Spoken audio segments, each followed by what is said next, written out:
Did I ever tell anyone that I was in a musical in high school?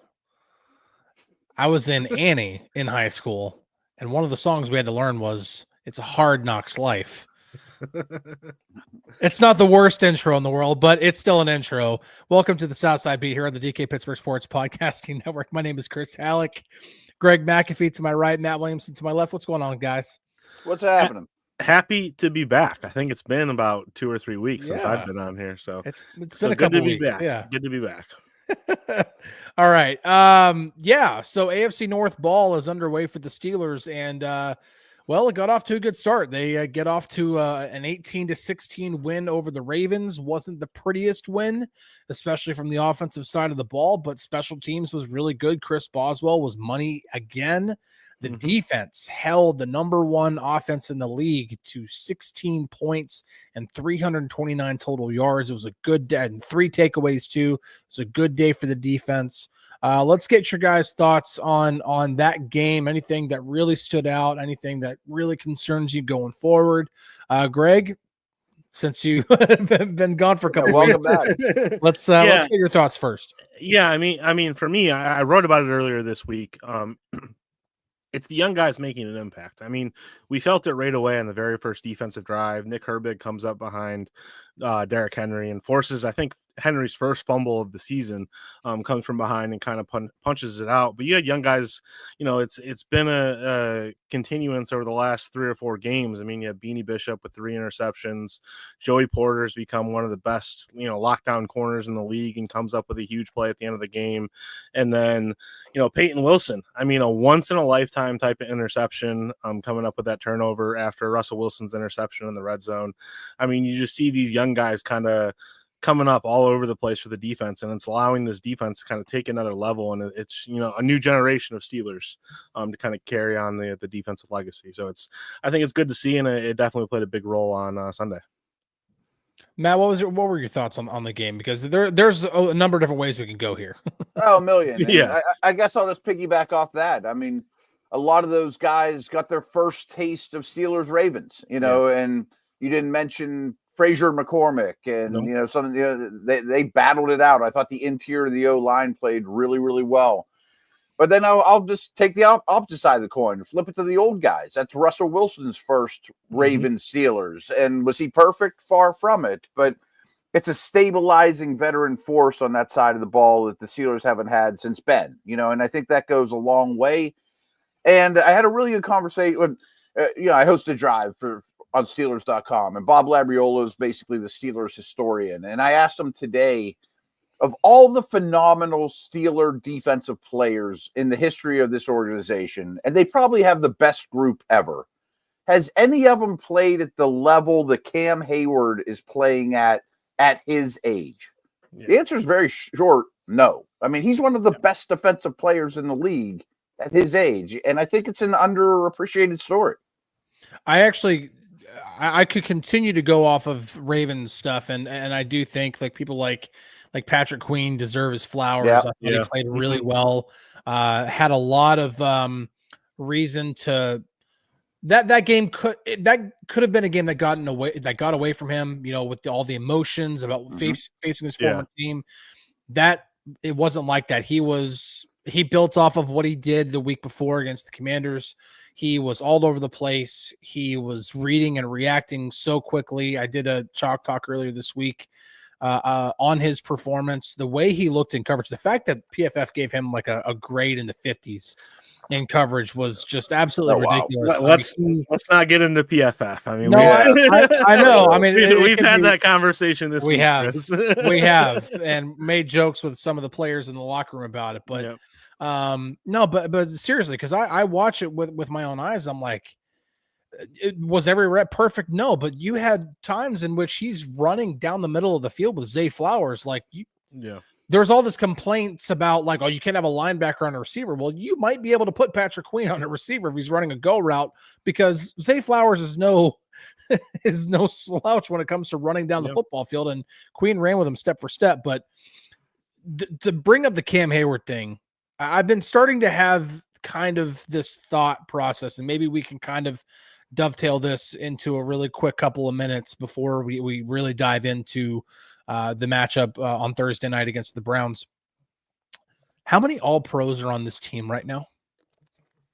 I mean, like if we were to really think about it, because I would put TJ in that category, and I would make a strong argument for Cam. Absolutely. And then, I mean, I don't think first team All-Pro, but I this may sound like I'm way over the top here, but Zach Frazier at center. Missing time didn't help, but you're not far off, right. That's what I'm saying. Like second team All-Pro. I mean, I know that's really high praise for a rookie, but I'm trying to think of a center outside of Creed Humphrey that has been unequivocally, undoubtedly better than Zach Frazier, and I can't think of one right now. I mean, this is off the top of my head, but Ragnall's the only one I would come up with on a really good offense, but I think you're not far off at all. If we're talking first team and second team, I know he doesn't have numbers, but you can't tell me Minka Fitzpatrick's not one of the best 4 safeties on the planet right now as well. Yeah. Yeah. And a lot of people won't agree with that because I know, but they're wrong. He doesn't have the takeaways. But that's the thing. And that's one thing I wanted to like, one thing I noticed in going back and watching the film, because I'm watching Patrick Queen, and the Steelers run more cover 3 than anybody else in the league. They run more middle field close than anybody else in the league. And when you run cover 3, you have those two hook curl zones. And a lot of the time they run Queen and Minka in those two hook curl zones in the middle. Good luck. Like, why do you think that teams aren't having success throwing to the middle of the field right now? It's because either Minka is playing center field as the deep third in cover 3, or he's coming up in that hook curl zone next to Patrick Queen. And again, good luck with that because you're not going to have a lot of success doing that. Greg, is there anybody else who like we might? I mean, all pro, like that might be a short list, but maybe at least Pro Bowl level because this is still an 8-2 football team. I mean, I think with the season that George Pickens is having, I mean, I think you got to put him in the conversation. I mean, he's been the go-to guy for the Steelers. He's been the guy for the Steelers on the offensive side of the ball. Najee might have a small look maybe on the outside looking in a way. And then, there's obviously other guys like Joey Porter Jr. who's been solid this year. Dante Jackson's got 3 interceptions. I mean, if we're kind of just spraying things around the defense, I mean, there's a lot of solid performers, throughout the season so far. Yeah, there really are. And I do think Boswell. Oh yeah. It just dawned on me. I should have mentioned it. Let off with that. Yeah, somebody had to say it. Chris, that's a brain fart right there. That is a straight up brain fart. But I mean, I think it's just because we just automatically assume every year that it's going to be Justin Tucker. Yeah, and now I mean, it's not going to be Tucker. The dude's missed. I don't know how. I mean, he missed 2 field goals in that game, and that. I think he's missed 6 so far this year. He's got no chance. Aubrey missed a short one last week too. I mean, Boswell right now should be the All Pro. Yeah. I mean, he's missed 1 field goal all season, and it was from 62 yards. Yeah, maybe even a Killebrew. Yeah, Killebrew too as a special teams. You start digging in. You can give a pretty long list. Oh yeah. Definitely, and there's still 7 games to go, so we're not going to get the cart before the horse here. And the next one coming up is Cleveland Browns Thursday night, short week after playing the Ravens. We're going to get into that here in just a second, so we're going to take a really quick break, and we're going to dive straight into that. At DK Pittsburgh Sports, we take pride in coverage that connects our city's fans to their favorite teams. Now, that connection's stronger than ever. Introducing our all-new state-of-the-art app. Find expert inside reporting and original podcasts. Check live box scores. Track the latest stats. Chat it up with our community of thousands of fans, all in one place. The new app from DK Pittsburgh Sports. Coverage that connects.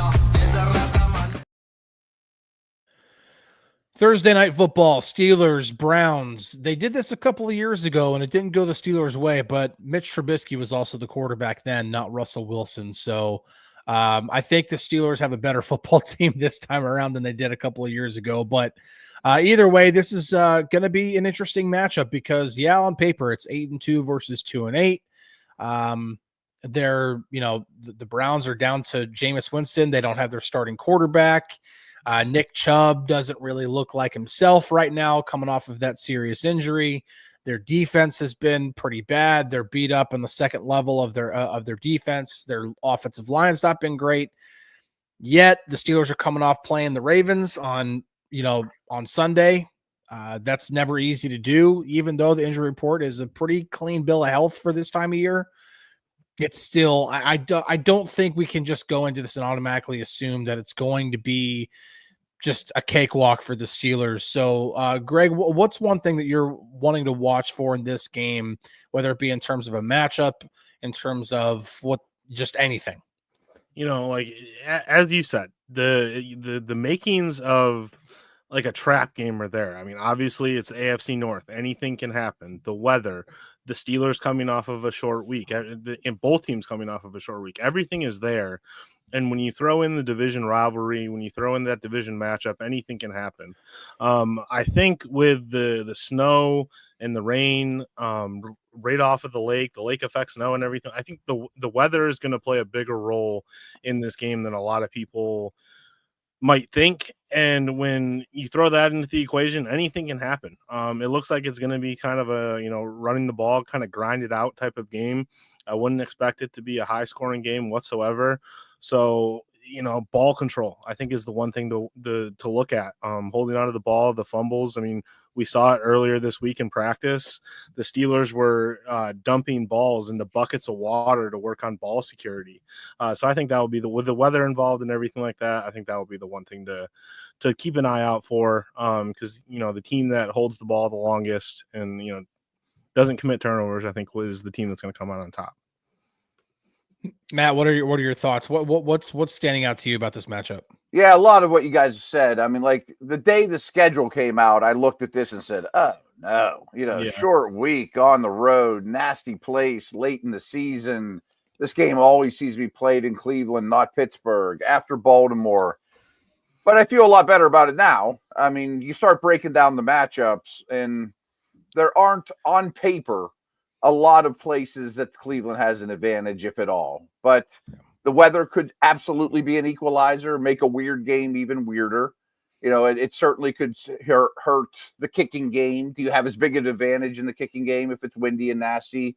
How about Wilson's moon balls? Or I always think a pass rush and their get off on sloppy conditions definitely suffers.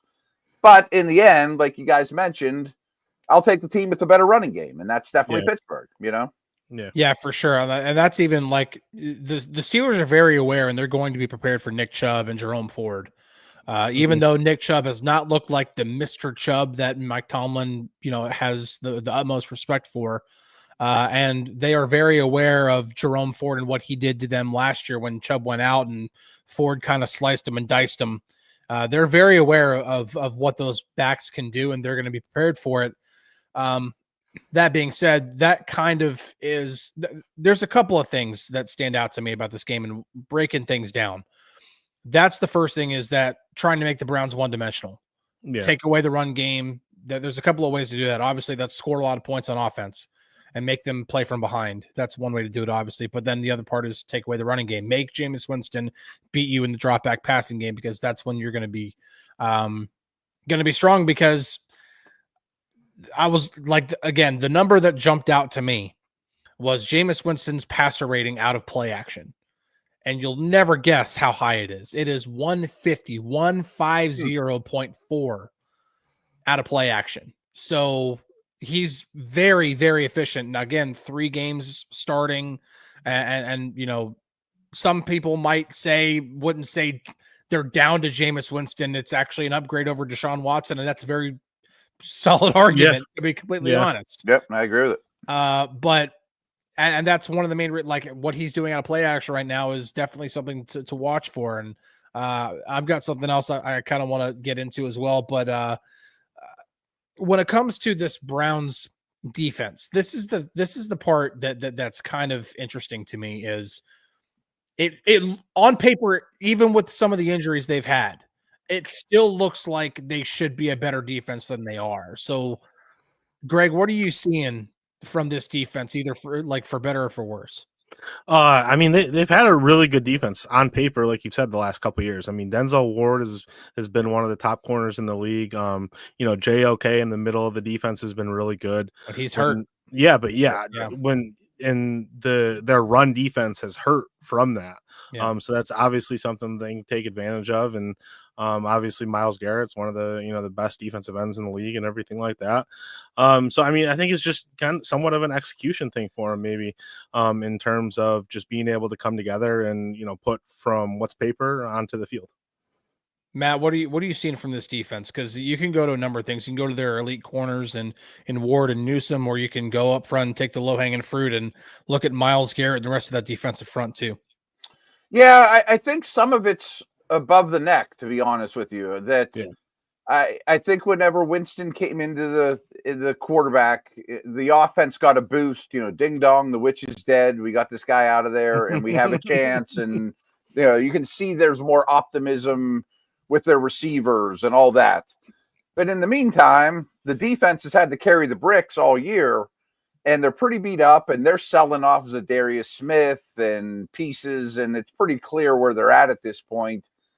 And I thought it was a really, really good unit last year. Top 5 defense all day long, maybe even number 1, especially at home. It was ridiculously good at home last year.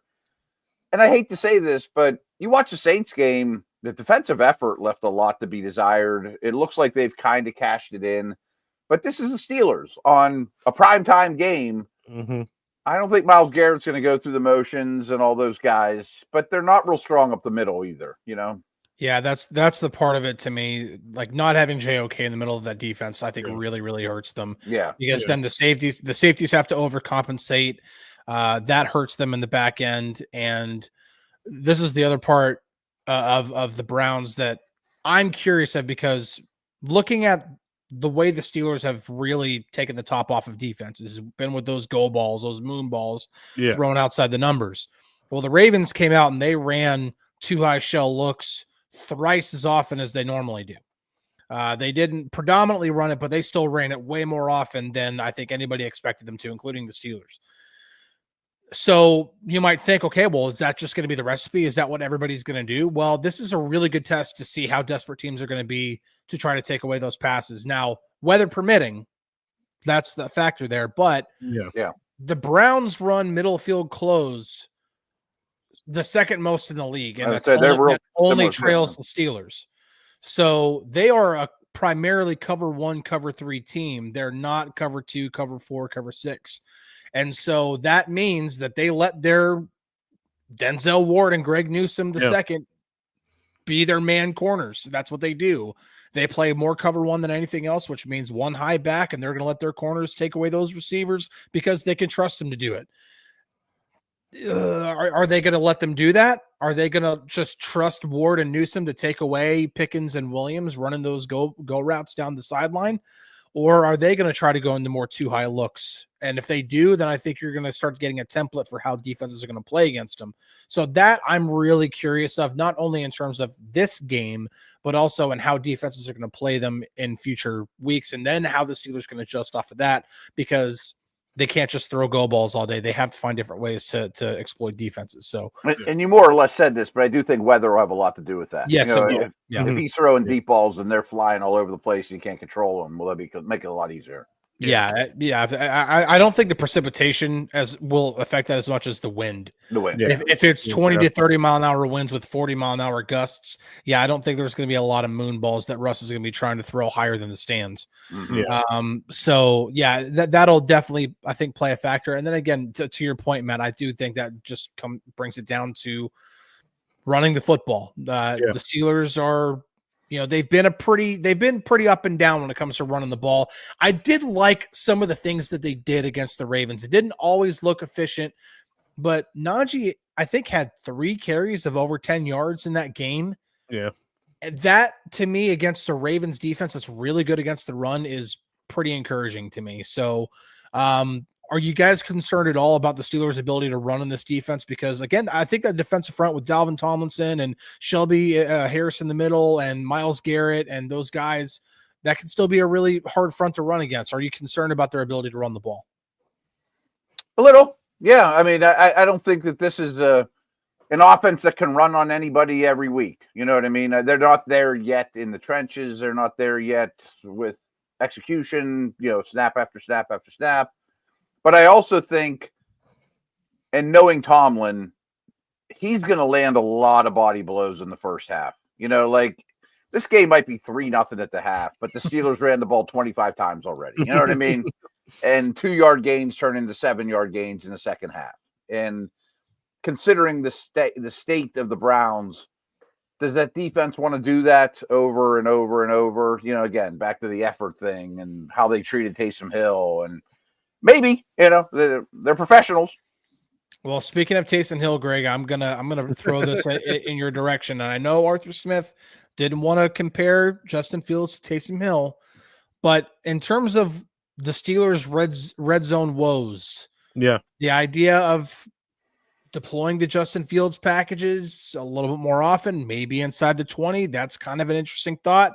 What do you think? I think you even wrote about it this week. What do you think the Steelers need to do in terms of getting Justin Fields more involved, or do they need to get him more involved? Yeah, I mean, I think Arthur Smith kind of hit it on the head. It's, you know, when they're going to use him, it's got to be in critical times. It's got to be in the right moments. And I think he found the right moments against the Ravens this past week. None of those obviously came in the red zone with all the struggles down there and everything like that. And I think that's something that he could help with. I mean, we've seen the success that he had in the red zone early on in the season when he was the starting quarterback. And I think his legs are just another element that defenses have to prepare for when they're inside the 20. And I think it could help. But like Arthur Smith said, I think you got to pick the right moments for it. You can't overuse it. You know, and like he said as well, Justin Fields isn't Taysom Hill. Sorry. He's not going to line up out wide. He's not going to line up as a wide receiver. He's not going to line up at fullback. He's going to be under center taking snaps, and he's going to run the ball or he's going to throw the ball. So yeah, he's not a gadget guy back there, but he definitely can have an effect on this offense moving forward now that he's fully healthy. And the fact that it's a super short week, I think, is important here too, because the Steelers don't have to install anything to get a Fields package. It's already there. We've already seen it. You know what I mean? Where can the Browns get their anti-Fields Taysom Hill stuff corrected in time? I mean, they didn't even practice today. They didn't even walk out on the practice field. You know, like I would at least test that until you can show me no. The one thing I did want to throw out there though is red zone isn't necessarily where I do it, because Russell Wilson in his career, and it hasn't shown yet, is an awesome red zone passer. He's a great red zone passer. We joke all the time about, boy, passing touchdowns are nice. You know, it's been a while since we've seen them around here. But I would get Fields' jersey dirty in this game for sure, and more so than even against the Ravens. Yeah, I agree with that, and I do think the only part, and I do want to trust the process when it comes to the red zone and Russell Wilson, because he has been such a successful red zone quarterback in the past. I do think it might be advantageous for the Steelers and even for the way defenses are preparing for Russell Wilson in the red zone, by even if it's just a couple of snaps of using Justin Fields in the red zone, because then you're keeping the defense on their heels or you're at least keeping them guessing on, okay, you know, is Justin Fields going to come out? Is Russell Wilson going to come out? Oh, okay, Russell's staying on the field. Okay, now we have 40 seconds to prepare. Oh, well, now the next snap, it's Justin Fields. Okay, now we have 40 seconds to prepare. You know, and so I do think it's an interesting wrinkle. I wouldn't say that when you get in the red zone, the snaps need to be 50-50. I'm not suggesting anything like that. But is it a nice wrinkle if it's 3rd and goal at the 2-yard line? Would I consider a Justin Fields package? I think it's a decent idea. But, you know, if you're still at the, 3rd and goal to 9, I still probably prefer Russell Wilson and his throwing ability in a situation like that. So I do think it is situational. Let's go ahead and get into. I got one more note on that, Chris. Yeah, go ahead. Because it's such a short week, I would put Fields out there early in the game, because they probably have a default coverage for him. You know, they're not going to have a wide variety of defensive play calls on such a short week. It's probably like, I'm simplifying, but Fields is out there, we're just running our cover 3. And all the assistant coaches that are charting the game will figure that out pretty quick. And then you start calling cover 3 beaters when he's out there. You know what I mean? Like, there's not enough time in the game to start whipping out a million different plays for Justin Fields. Yeah, the playbook is definitely dumbed down on weeks like this, and that goes for both sides and both sides of the ball. Well, let's go ahead and get into the actual prediction for this game. It is a difficult one to predict. I think overwhelmingly people are going to pick the Steelers to win this game, but I don't think it's that easy. So, Greg, I'll kick it to you. What do you think is going to happen in this game? Yeah, I got the Steelers. I'm just trying to remember what I sent to you already earlier today. I just want to make sure I get the score right. So I got Steelers 17, Browns 10. I don't think it's necessarily going to be a high scoring game. Like I said earlier, AFC North game, weather off the lake in Cleveland, anything can happen. So I think the Steelers, like they have all season long, find a way to get another AFC North victory. Matt, what's your prediction for this game? I have a 23-10 Pittsburgh. I don't feel confident about how the game will go. It might be 3-0. I don't know. I mean, I look at this thing as a pure business trip. Go up there no matter what it takes. I don't care one bit about style points, and get a victory and get back on the bus and get home against an inferior team that might look at this like their Super Bowl, or might look at it like, I can't wait to be done. We're getting our heads beat in by a really physical team, but you're more talented. And I think in the end that should pay off, but I'm not loving the weather and I'm really hating the short week too. Yeah. Yeah. So prior to the season, I had 2 automatic losses for this season, and it was going to be at Philadelphia because the Steelers haven't won won there since 1965. And I still have yet to move from that stance. The other one was going to be this game, Thursday night in Cleveland, following playing the Ravens. I figured the Steelers would be beat up because they typically are after playing the Ravens. Both teams are typically beat up after this game, and they're having to deal with Roquan Smith and his injury. So I just kind of had this as like, this is just a game that the Steelers are going to lose. Mm-hmm.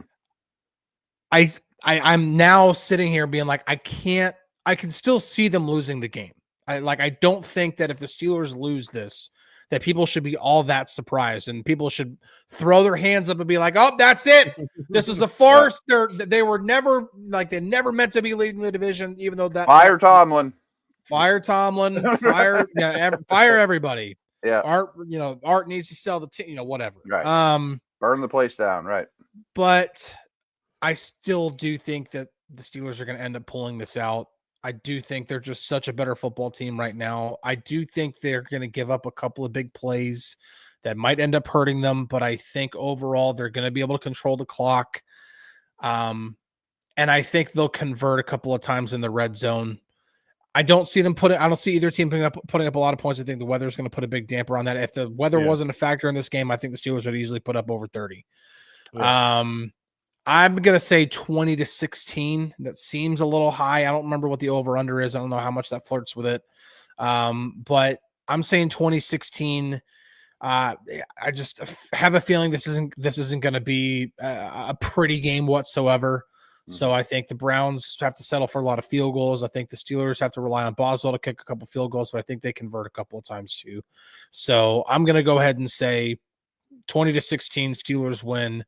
And that's pretty much it. I don't necessarily feel great about it.